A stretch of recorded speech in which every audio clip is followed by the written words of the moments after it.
మీరేం సంపాదించుకున్నారా అని అడిగితే ఆ రోజుల్లో పౌలు అన్నాడు, సమస్తమును వదిలేసుకున్నాం, పెంటతో సమానంగా ఎంచుకున్నాం. మరి అన్నీ వదిలేసుకుని పిచ్చా మీకేం సంపాదించుకున్నారా అంటే పౌలు గారు అంటారు, క్రీస్తుని సంపాదించుకున్నాం అంటారు. ఆయన ప్రభువుగా సంపాదించుకున్నాం.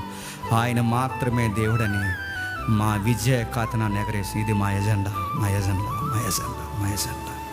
ఇప్పుడు చెప్పండి, దుర్బోధలతో ఫైట్ చేయాలంటారు వద్దంటారు? చెప్పండి, ఫైట్ చేయకపోతే అబద్ధం అలా వినబడుతుంది అనుకోండి, అబద్ధమే కొన్ని రోజులకి ఏమవుతుంది చెప్పండి, నిజమైపోతుంది.